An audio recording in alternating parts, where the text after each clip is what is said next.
Guys welcome to exams with MS YouTube channel. वार्षिक परीक्षा 2023 का एसएसटी क्लास 9th सामाजिक विज्ञान कक्षा 9 का पेपर देखने वाले हैं दोस्तों। सेट ए है, यहाँ पर वार्षिक परीक्षाएं चल रही हैं तो उसके लिए दोस्तों बहुत ही ज़्यादा हेल्पफुल होने वाला है आज का ये पूरा पेपर। इसको अच्छे से सॉल्व करके जाना दोस्तों, बहुत ही ज़्यादा संभावना रहेगी कि बिल्कुल सेम भी पेपर आपका आ सकता है।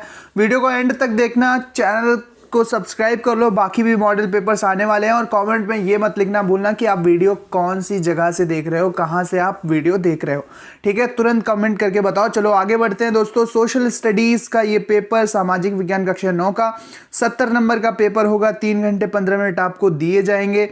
प्रारंभ में 15 मिनट प्रश्न पत्र को पढ़ने के लिए हैं। प्रश्न पत्र का और खा 2 खंडों में विभाजित है। प्रत्येक खंड के सभी प्रश्न एक साथ हल करना आवश्यक है। प्रत्येक खंड का उत्तर नए पृष्ठ से शुरू करना है। प्रत्येक प्रश्न के निर्धारित अंक उसके सम्मुख अंकित है, मतलब उसके सामने लिखे हुए हैं। का तथा खा खंडों हेतु दिए गए मानचित्र को उत्तर पुस्तिका में मजबूती के साथ जोड़ देना है। तो सबसे पहले खंड का देखते हैं। बहुविकल्पीय प्रश्न जो कि ओएमआर शीट पर आपको करना होगा। लिखा है विकल्पों का सही उत्तर चुनकर अपनी उत्तर पुस्तिका में लिखना है, ठीक है? फ्रांस की क्रांति कब हुई थी? अब ये आप कमेंट करके बताओ। एक क्वेश्चन मैं आप पर छोड़ रहा हूं कि फ्रांस की क्रांति कब हुई थी, जरा बताना। सन 1789 में या सन 1989 में, 1946 में या इन सभी में?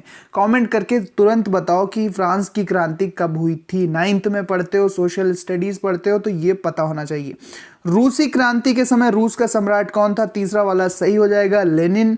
इसके बाद थार का मरुस्थल कहाँ पर स्थित है? तो थार का मरुस्थल राजस्थान में है, ऑप्शन ए करेक्ट है। इसके बाद भारत के रक्षा बलों का सुप्रीम कमांडर कौन होता है? तो भारत के रक्षा बलों का सुप्रीम कमांडर राष्ट्रपति होता है। खा वाला यानी कि बी वाला ऑप्शन सही है। ABCD करके OMR में कॉलम आते हैं तो बी ये हो गया, ठीक है? ABCD, यहाँ पर काखा गाघा दिए हैं लेकिन आप ABCD के हिसाब से समझ लेना, ठीक है? तो यहाँ पर बी वाला ऑप्शन करेक्ट है। चलो आगे बढ़ते हैं और देखते हैं कि कौन से प्रश्न दोस्तों पूछे गए हैं SST क्लास 9th के पेपर में। नेक्स्ट पेज पे चलते हैं। नेक्स्ट क्वेश्चन है कि भारतीय संविधान कब अस्तित्व में आया, यानी कि भारतीय संविधान इंडियन कॉन्स्टिट्यूशन कब बना था या कब लागू हुआ था? बना तो कभी भी हो, लागू कब हुआ था? तो ये होता है 26 जनवरी 1950 को। पहला वाला ऑप्शन करेक्ट है, 26 जनवरी 1950 वाला ये वाला ऑप्शन करेक्ट है। इसके बाद दक्षिण अफ्रीका में किन लोगों के साथ भेदभाव किया जाता था? तो दक्षिण अफ्रीका में काले लोगों के साथ भेदभाव किया जाता था, तो ये बी वाला विकल्प सही है। इसके बाद चलते हैं दोस्तों अति लघु उत्तरीय प्रश्न जो कि 2-2 नंबर के हैं। तो यहाँ पर देख सकते हैं आप, लुई 16वां फ्रांस की राजगद्दी पर कब बैठा? सन लिखना है, ठीक है? रूसो द्वारा लिखित पुस्तक का नाम बताइए। रूसो द्वारा लिखित पुस्तक का नाम बताइए, ये भी 2 नंबर का है। इसके बाद वयस्क मताधिकार से क्या अभिप्राय है? तो वयस्क का मतलब होता है एडल्ट, यानी कि 18 वर्ष से ऊपर की आयु का जो भी मनुष्य होगा वो वयस्क कहलाएगा। भारत में मताधिकार यानी कि 18 वर्ष के बाद उसको वोट देने का अधिकार मिल जाता है, तो उसी को वयस्क मताधिकार, यानी मताधिकार का मतलब वोट देने का अधिकार मिल जाता है। अब लघु उत्तरीय प्रश्न क्या होते हैं कि थोड़े बड़े प्रश्न जो कि 3 नंबर जिनका वेट रहेगा, 3 नंबर के प्रश्न हैं। तो यहाँ पर पहला प्रश्न देखो, लेनिन की प्रमुख मांगे कौन सी थी? लेनिन की प्रमुख मांगे कौन सी थी? नहीं आता ये वाला। तो रूस के इतिहास में कौन सी घटना खूनी रविवार के नाम से जानी जाती है? रूस के इतिहास में कौन सी घटना खूनी रविवार के नाम से जानी जाती है? अब नेक्स्ट क्वेश्चन है कि जनता लोकतांत्रिक, यहाँ पर क्वेश्चन है जनता लोकतांत्रिक सरकार क्यों चाहती है? जनता लोकतांत्रिक सरकार क्यों चाहती है, ये प्रश्न है 3 नंबर में। नहीं आता तो लोकतंत्र के प्रकार बताइए, भारत में किस प्रकार के लोकतंत्र की व्यवस्था है? अब दीर्घ उत्तरीय प्रश्न जो कि 6 नंबर के हैं। भारतीय न्यायपालिका दुनिया की सबसे अधिक प्रभावशाली न्यायपालिकाओं में से एक है, स्पष्ट कीजिए। बड़ा क्वेश्चन है, 2-2.5 पेज में अच्छे से लिखना। नहीं आता ये वाला, तो एक ऑप्शन है घुमंतु चरवाहा समुदायों की प्रमुख विशेषताएं बताइए। घुमंतु यानी कि घूम घूम के जो बकरियां भैंसे वगैरह चराते हैं, इनके जो समुदाय होते हैं, जो इनकी कम्युनिटी होती है, इनकी विशेषताएं बताना है। अब यहाँ पर लोकतंत्र के प्रकारों का विस्तार से वर्णन कीजिए, विस्तार से समझाइए। और अगला प्रश्न आपसे पूछा गया, अगर ये वाला नहीं आता है तो राष्ट्रपति की शक्तियों का वर्णन कीजिए, राष्ट्रपति के कार्य एवं शक्तियों का वर्णन करो। यानी कि राष्ट्रपति जो प्रेसिडेंट होते हैं उनके क्या क्या काम होते हैं और उनके पास कौन कौन से पावर होते हैं, ये आपको बताना है। दोस्तों यूट्यूब पर हम मिलते हैं @exams_with_ms, ये यूज़र नेम है, इसको सर्च करो, शेयर करो, ठीक है। और सब्सक्राइब ज़रूर कर लो, बेल नोटिफिकेशन भी दाब लो ताकि आपसे नोटिफिकेशन मिस ना हो। मानचित्र संबंधी प्रश्न, जो मैप के प्रश्न हैं उसको देखते हैं। तो यहाँ पर दिए गए भारत के मानचित्र में निम्नलिखित को दर्शाना। वह स्थान जहाँ संसद भवन है, तो दिल्ली के सामने, दिल्ली जहाँ पर आपको लगे मानचित्र में वहाँ पर ये निशान बनाना है और वहाँ पर लिख देना है दिल्ली। धनगर समुदाय के क्षेत्र को इस चिन्ह से दर्शाना है, नाम भी लिखना। वह स्थान जहाँ श्री कृष्ण का जन्म हुआ, तो यूपी में कहीं पर रख देना इसका निशान और मथुरा लिख देना, ठीक है। नेक्स्ट पेज पर चलते हैं। वह स्थान जहाँ पर सूर्य मंदिर स्थित है, तो सूर्य मंदिर कहाँ पर है, ज़रा कमेंट बॉक्स में बताओ कि सूर्य मंदिर कहाँ पर है। वह स्थान जिसे गुलाबी शहर के नाम से जाना जाता है, तो जयपुर राजस्थान में भी ये चिन्ह बनाकर लिख देना जयपुर। अब खंड खा बहुविकल्पीय प्रश्न आ गए हैं जो कि OMR पर करने पड़ेंगे। देश में प्रधानमंत्री रोजगार योजना कब शुरू हुई, देश में प्रधानमंत्री रोजगार योजना कब शुरू हुई, इसका सही ऑप्शन ज़रा कमेंट बॉक्स में बताओ, ठीक है। कब शुरू हुई, सन 1995 में, 1999 में, सन 2000 में या फिर सन 1993 में। इसके बाद वानिकी क्षेत्र के अंतर्गत किस क्षेत्र के अंतर्गत की आर्थिक क्रिया है, तो वानिकी किस क्षेत्र के अंतर्गत की आर्थिक क्रिया है। देखो कृषि तो प्राथमिक क्षेत्र की होती है, तो वानिकी भी प्राथमिक क्षेत्र में आना चाहिए, लेकिन मैं श्योर नहीं हूँ। इस क्वेश्चन का आंसर अच्छे से देख कर जाना है, ठीक है।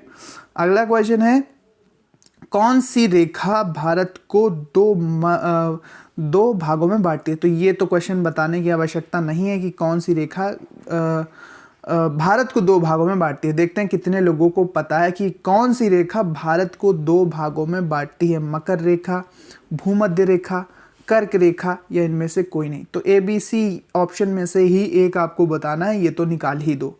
अब देखते हैं, एक स्थलीय भाग जो तीन ओर से समुद्र से घिरा होता है उसको प्रायद्वीप कहते हैं। B वाला करेक्ट हो जाएगा, प्रायद्वीप। क्या कहते हैं, प्रायद्वीप, ठीक है।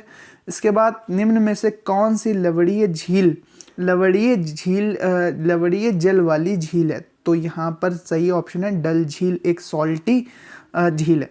नगरीय क्षेत्रों में कौन सी बेरोजगारी पाई जाती है, प्रच्छन्न मतलब छिपी हुई बेरोजगारी क्या होती है कि एक ही काम में बहुत से लोग लग गए हैं, काम कम है लेकिन उसमें थोड़ा थोड़ा मदद कर रहे हैं, तो बेरोजगारी छिप जाती है, उसको प्रच्छन्न बेरोजगारी कहते हैं। प्रच्छन्न का मतलब छिपी हुई, हिडन। मौसमी बेरोजगारी तो शहर में पाई जानी चाहिए। शिक्षित बेरोजगारी, आई थिंक इसका सही ऑप्शन होना चाहिए, तो C मैं लगाऊंगा, बाकी आप देख के जाना, ठीक है। नगरीय क्षेत्रों में शिक्षित तो होते हैं लेकिन उस हिसाब से रोजगार नहीं होते, ठीक है। गांव में प्रच्छन्न बेरोजगारी पाई जाती है, एक ही काम में ढेर सारे लोग लगे रहते हैं। और मौसमी बेरोजगारी भी गांव में पाई जाती है, तो शिक्षित बेरोजगारी C वाला सही ऑप्शन होगा। अति लघु उत्तरीय प्रश्न 2-2 नंबर वाले देख लो, 2-2 नंबर वाले हैं। क्षेत्रफल में भारत से बड़े 4 देशों के नाम बताओ, तो एक तो चाइना लिख लेना, एक कजाकिस्तान लिख लेना, एक रूस लिख लेना, एक चाइना लिख लेना, एक ऑस्ट्रेलिया लिख देना और एक दक्षिण अमेरिका लिख देना, ठीक है, हो जाएगा काम। इसके बाद दून किसे कहते हैं, इसकी परिभाषा लिखनी है। बेरोजगारी शब्द से आप क्या समझते हैं, नेक्स्ट पेज पर चलते हैं दोस्तों।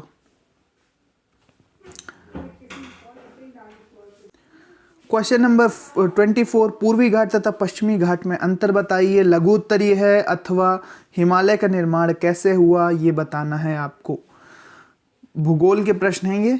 इसके बाद मानव संसाधन भूमि और भौतिक पूंजी जैसे अन्य संसाधनों से कैसे भिन्न हैं, अथवा प्रच्छन्न और मौसमी बेरोजगारी में अंतर बताइए। जैसा कि मैंने बताया था, प्रच्छन्न मतलब छुपी हुई और मौसमी मतलब मौसम के हिसाब से कि मौसम में काम है और मौसम नहीं है किसी चीज़ का तो काम नहीं है। जैसे मकान बनने का सीज़न मान लेते हैं, बरसात है तो बरसात में मज़दूरों को काम मिलता है, लेकिन जाड़ों में या फिर सर्दियों और गर्मियों में उतना काम नहीं मिलता, तो इसको मौसमी बेरोज़गारी कहेंगे।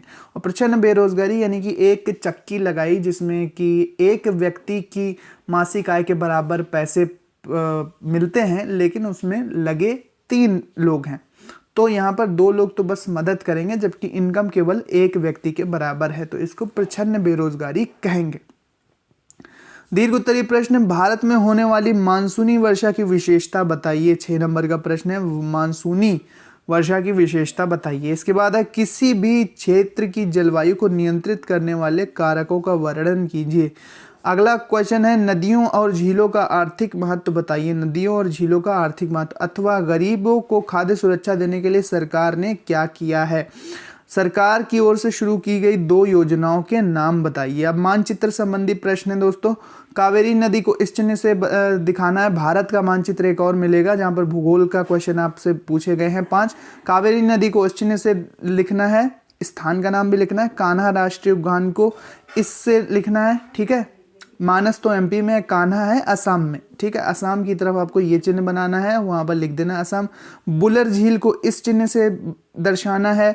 चाय उत्पादक क्षेत्र को इस क्षेत्र से दर्शाना है, इस चिन्ह से दर्शाना है, और कर्क रेखा को इस चिन्ह द्वारा दर्शाना है।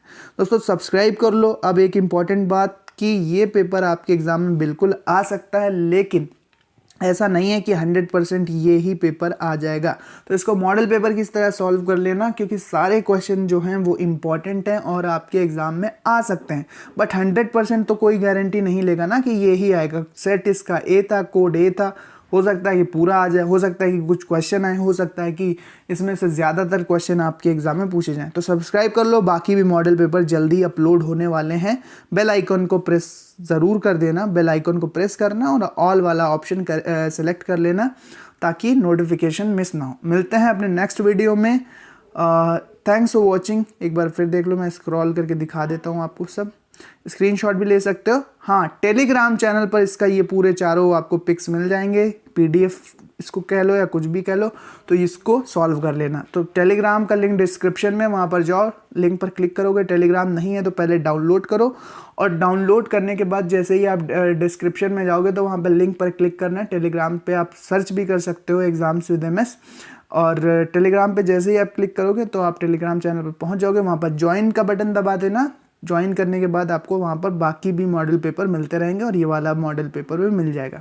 जितने भी क्वेश्चन मैंने पूछे थे आपसे, उनका कमेंट में आंसर ज़रूर लिखना। देखते हैं किसकी तैयारी कितनी अच्छी है और कहाँ से आप वीडियो देख रहे हैं, ये लिखना बिल्कुल मत भूलना। Thanks for watching. आपके लिए इसी तरह के इंपॉर्टेंट वीडियोज़ लाता रहूँगा।